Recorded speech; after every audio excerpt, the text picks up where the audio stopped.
చేసుకుందాం. పరిశుద్ధుడ విమోచకుడా నీ పరిశుద్ధమైన నామాన్ని బట్టి వందనాలు చెల్లించుకుంటున్నాను తండ్రి. అయా రాత్రంతా మత్సకులను గురించాం. ఉదయకాలంలో ప్రభా నీ పాదాసన్నిధికి వచ్చినకు నువ్వు ఇచ్చిన వాక్యాన్ని బట్టి వందనాలు ప్రభా. జ్ఞాపకం చేసుకోండి నాయన. స్థితిగతులు ఎరిగిన దేవుడు ఈరోజు మరి ఆనందమున్న మరి జ్ఞాపకార్థ కూటుతో దేవ మరి వర్షమును అనుగ్రహిస్తున్నాము ప్రభా. ఒకసారి వాతావరణాన్ని నెమ్మదిపరచండి దగ్గరనైనా అయితే ఇది తెలిసింది ఏది లేదు ప్రభా. మరి సమస్త భూచరాలు మరి బయటికి వెళ్ళి ఆకాశ పక్షులు తన ఆహారం కోసం వెళ్ళేది ఉంటుంది ప్రభా. దయ పాలించండి మానవులపై. అయా మరి కోపముకు ఇలాంటివి ఉండి నేను క్షమించమని ప్రార్థిస్తున్నాను. ఆకాశ పక్షులు అవి నువ్వు నీ చేతితో సృష్టించబడినవి కదా ప్రభా. అవి ఇలాంటి పాపం చేయవు. అలాంటి నుండి ఇలాంటి వరకు వాటి నియమాలను బట్టి సమస్త భూచరాలు నువ్వు సృష్టించిన వాటి జీవనోపాధి కోసం రాయసబుద్ధి. ఈ వర్షానికి ఏ జీవి కూడా బయటికి వెళ్ళడానికి వీలు ఉండదు. నేను కనికరం చూపించండి. మానవులపై సమస్త నువ్వు సృష్టించిన ప్రతి జంతువుపై నీ దయ కనికరం చూపించి మరి నైనా వాతావరణాన్ని నెమ్మదిపరచాలని నీ పాద సన్నిధిలో మొదలుపెట్టుకుంటూ, అంతేకాదు ప్రభా నీ వాక్యం అనే వెలుగులో నడుచుటకు మమ్మల్ని కూడా బలపరచండి. నీ వాక్యం చదువుతుండగా ప్రభా మాతో మాట్లాడండి. నీ స్వరం వినిపించండి. సన్నిధి ఉంచమని యేసు నామములో స్తుతించి ప్రార్థించి వేడుకుంటున్నాను తండ్రి. కీర్తనలు 52వ అధ్యాయం. శూరుడా చేసిన కీడుని బట్టి నువ్వెందుకు అతిశయపడుచున్నావు? దేవుని కృప నిత్యముండును. మోసం చేయువాడా గట్టిగా వాడిగల మగ్గంలో కట్టివలేని నాలిక నాశనం చేయని ఉద్దేశించున్నది. మేలు కంటే కీడు చేయుటయు నీతి, పలుకుట కంటే అబద్ధం చెప్పుటయు నీకు ఇష్టం. కపటమైన నాలిక గలవాడా అధిక నాశనకరములైన మాటలే నీకు ఇష్టము. కాడు దేవుడు సదాకాలము నిన్ను అనుగొట్టును. నిన్ను పట్టుకుని ఆయన నీ గుడారంలో నుండి నిన్ను పెళ్ళగించును. సజీవుల దేశంలో నుండి నిన్ను నిర్మూలం చేయు. నీతిమంతులు చూసి భయభక్తులు కలిగి ఇదిగో దేవుని నా పనుకు దుర్గముగా నుంచుకొనక తన కింద గావత్తుంది, మావుతు కాదు. అట్లా వచ్చినప్పుడల్లా నువ్వు దుర్మార్గంగా చదువుతున్నావు. వీడే అని చెప్పుకొని చూసి నవ్వులు. నేనైతే దేవుని మందిరంలో పచ్చని ఒలివ చెట్లు వలెనున్నాను. నిత్యం దేవుని కృపయందు నమ్మిక ఉంచి ఉన్నాను. నువ్వు దాన్ని నెరవేర్చితివి కనుక నేను నిత్యము నిన్ను స్తుతించెదను. నీ నామమున నేను భయభక్తుల దృష్టికి ఉత్తమమైనది. నేను దాన్ని స్మరించి కనిపెట్టుచున్నాను. మరి దావీదు మహారాజు జీవితంలో మరి ఫస్ట్ నుంచి 9 వచనాలే ఉన్నాయి, ఎక్కువ లేవు. శూరుడా చేసిన క్రియను బట్టి నీవెందుకు అతిశయపడుచున్నావు? దేవుని కృప నిత్యం ఉండదు. మరి ఈ లోకంలో మనుషులు చేసిన క్రియలు అంటే రాజకీయ వ్యక్తులైనా ఎవరైనా కొన్ని పనులు చేసినప్పుడు వారి పని కాబట్టి చేసినామని ఫీలింగ్ ఉండదు. ఇది నేను చేశాను, నేను నేను నేను అని అక్కడ డౌమికము చూపించుకుంటారు. మరి నిన్ను నిలబెట్టింది దేవుడు. మరి అది నీ బాధ్యత. అది ఆ పనులు ప్రజలకు చేసే పనులు అవి ఉంటాయి. కానీ ఏమనుకుంటారు? ఆ స్థానంలో ఉండి ఇది నేను చేసిన, అది నేను చేసిన, ఆయన చేసిన అని రాజకీయ వ్యక్తులు ఇలా విమర్శించుకుంటూ ఉంటారు. సామాన్యంగా వాళ్ళు తమ హృదయంలో అనుకుందరు వాడు చెడిపోయిన వారు చేసేవారు మేలు చేయవాడు కడును లేడు. వివేకం కలిగి దేవుని వెతుకువారు కలరేమో అని దేవుడు ఆకాశం నుండి చూచి నరులను పరిశీలించాను. వారందరూ దాన్ని దారి తొలగి కొద్దిగా చెడి ఉన్నారు.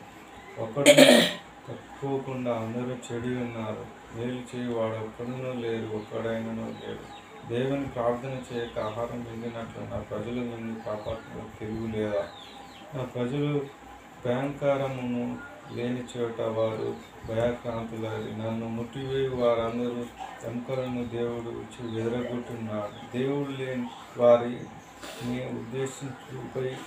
ఉపేక్షించను కనుక నువ్వు వారిని సిగ్గుపరచుతివి. సియోనులో నుండి ఇజ్రాయేలును రక్షింపగలుగును గాక. దేవుడు చెరలోనున్న తన ప్రజలను రక్షించినప్పుడు యాకోబు హర్షించిన, ఇజ్రాయేల్ సంతోషించాడు. ఇందులో నువ్వు చదివిన 53లో నీకు ఏ వాక్యం నీకు తట్టినట్టు, నీకుతో మాట్లాడినట్టు నువ్వు చెప్పు. నువ్వు చదువుకుంటూ వెళ్తున్నావు, ఓకే. నీకంటూ దేవుడు ఒక వాక్యంతో మాట్లాడుతుంటాడు. ఈరోజు ఏ వాక్యంతో ఈ 53వ అధ్యాయంలో ఏ వాక్యం నీకు బలంగా అనిపించింది చెప్పు. సరే, కాముగా ఉండు. మనం వీడియో ముందు ఉన్నాం కాబట్టి మనం డిస్టర్బెన్స్గా ఉండకూడదు. నువ్వు చదివే వాక్యము వీడియోలో వస్తుంది, ఇట్టునే కాదు. నువ్వు చూస్తున్నావు కదా, మరి నువ్వు ఇష్టానుసారంగా ఇక్కడ ప్రవర్తిస్తే వేరే వాళ్ళు చూసేవాళ్ళు తప్పుగా అర్థం చేసుకుంటారు. సో నేను చెప్పేది ఫస్ట్, నేను చదవన్నది నువ్వు చదువు. దేవుడు నిన్ను చదువుకోవటానికి వాడుకుంటున్నారు. అది నీకు ఇచ్చిన దేవుడిచ్చిన ఘనతని నువ్వు అంగీకరించు. మరి దేవుని కృపను బట్టి మనము ఈ లోకంలో బ్రతుకుతూ ఉన్నాం. మోసం వాడిగల మంగళ కత్తి వలె నీ నాలుక నాశనం చేయ నిర్దేశించినది. మేలు కంటే కీడు చేయటకు, నీతి పలుకుట కంటే అబద్ధములు చెప్పుట నీకు ఇష్టం. మరి ఈ లోకంలో మోసం చేసేవారు ఉంటారు. ఎదురువారిని వారు స్టార్టింగ్ నుంచే లేచిన కాంచి ఇక మాటతోని మోసం. తినవానే సామాన్యంగా కొందరు మందరిస్తే తినవానే జస్ట్ ఫ్రెండ్లీగా మాట్లాడి తినవా అంటే తిన్నా అని చెప్పాలి. లేదు అని అబద్ధం ఆడుతున్నా. ఇంత దాని విషయంలో కూడా అబద్ధం ఆడుతున్నా. మన హృదయ తలంపు ఆలోచనలే దేవుని ఎరిగి ఉన్నాడు. ఎదుటి వారికి కరెక్ట్గా సమాధానం చెప్పాలి. మరి మేలు చేయటానికి ఇక్కడ మరి కొందరికి చేతులే రావు, సహాయం చేసే చేతులు కూడా రావట. అసలు మేలంటే ఎవరైనా కింద పడిపోతుంటే, ఎవరైనా మనం చూస్తూ ఉంటే, కొందరు ఆపదలు జరుగుతూ ఉంటే అది చూసుకుంటే అట్టనే ఉంటారు మహాను మేధావులు. నీ నామమును బట్టి నన్ను రక్షింపుము, నీ పరాక్రమమును బట్టి నాకు న్యాయం తీర్పుము. దేవా, నా ప్రార్థన ఆలకింపుము, నా నోటి మాటలు చెవున పెట్టుము. అన్యులు నా మీదకి లేచి ఉన్నారు, బలాఢ్యులు నా ప్రాణం త్యజిస్తున్నారు. వారు తమ యొద్దకే దేవుణ్ణి ఉంచుకొని ఉన్నారు కదా. ఇదిగో దేవుడే నాకు సహాయకుడు, తవ్వే నా ప్రాణమును ఆదరించువాడు. నా శత్రువు చేయి కీడును ఆయన వారి మీదికి రప్పించును. నీ సత్యమును బట్టి వారిని నశింపజేయును. స్వేచ్ఛార్థములైన బలులను నేను అర్పించేదను.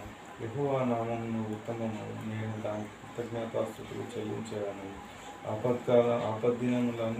ఆపదలన్నింటిలో నుండి ఆయన నన్ను విడిపించున్నాడు. నా శత్రువు గతిని చూచి నా కన్నులు సంతోషించున్నది. చాలు. దేవుడు మన మేలుకు ప్రతిగా కీడు చేసేవారిని దేవుడు చూస్తున్నాడు. మరి ఈ లోకంలో అబద్ధాలు ఆడుకుంటూ, మరి సత్య జీవితాన్ని లేకుండా అసత్యమైన బ్రతుకులో బ్రతుకుతున్న వారు ఎంతోమంది ఉన్నారు. నాకు చాలా బాధ అనిపిస్తూ ఉంటుంది.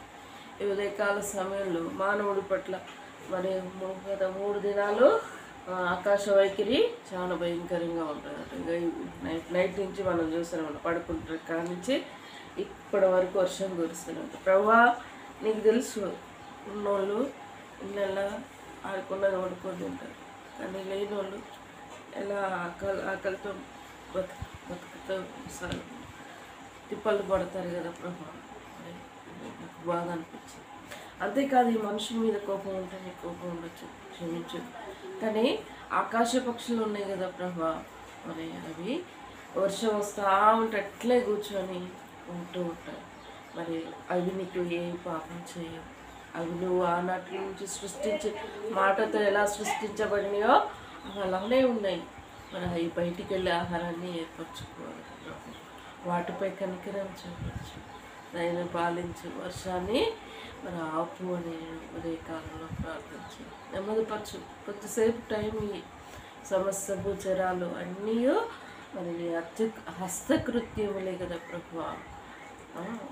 వాటిని పేరు కనికరం చూపించి కొంచెం వర్షము నెమ్మదిపరచు అని ప్రార్థించారు. మానవులు చెడ్డవాడే.